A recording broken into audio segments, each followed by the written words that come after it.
this time, let's call it Binibini 9.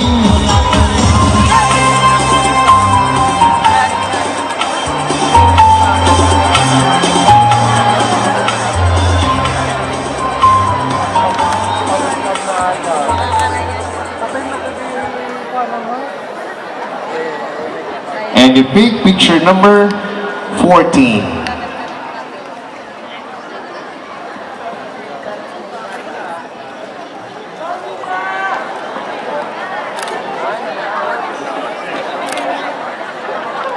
Good evening.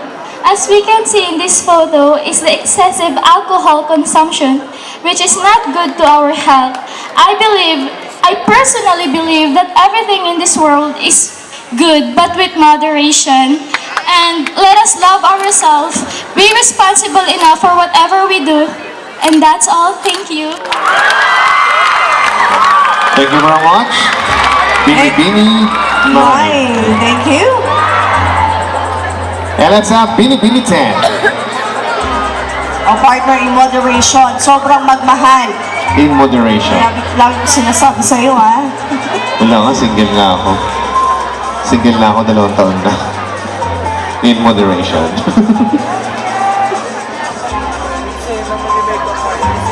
And you pick picture number 21.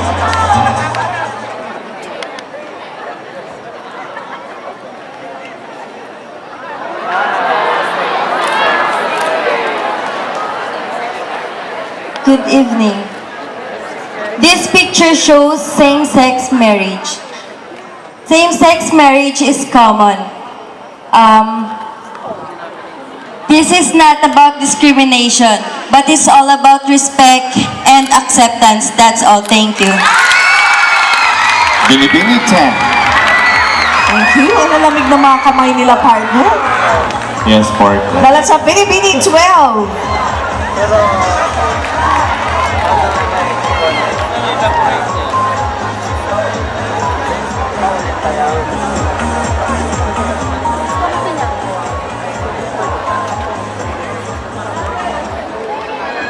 And you pick picture number 9.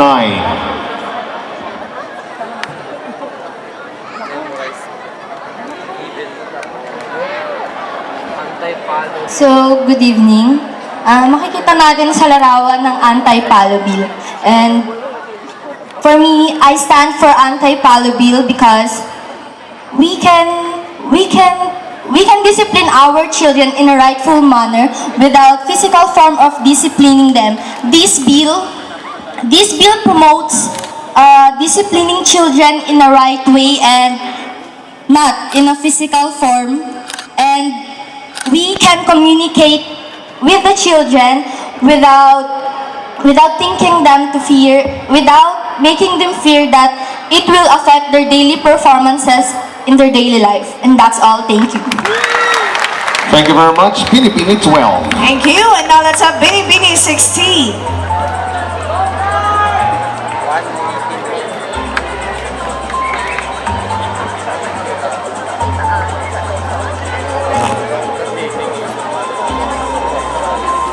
And you have picked picture number 4.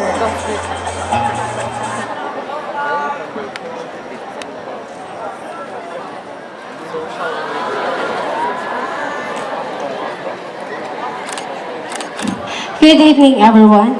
The picture shows excessive use of social media. Social media is not really that bad for us. We are in the 21st century that it is full of technology and advancement and full of gadgets. It is only bad if we harm on the social media, just like cyberbullying.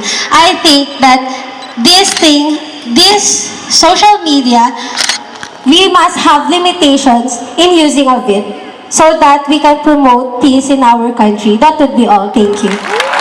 Thank you very much. Binibini 16. And now let's have Binibini 20.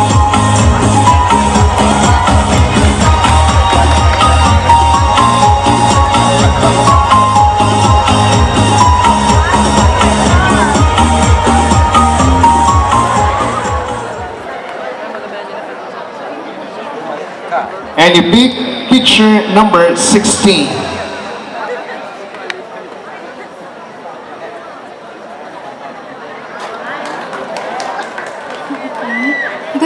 Good evening to each and everyone.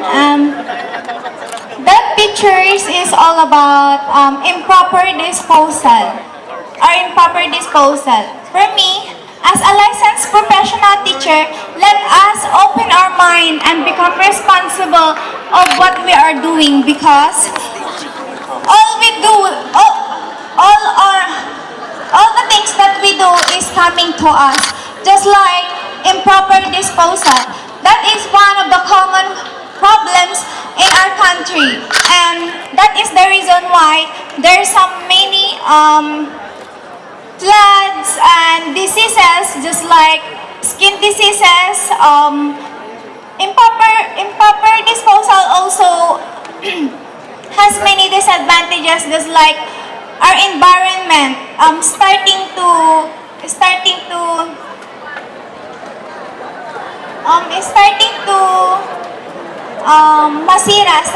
masira, and I will use my voice as a licensed professional teacher to open the minds of our youth that they will become more responsible, especially in disposing our waste, and I thank you. Thank you very much, Binibini 20.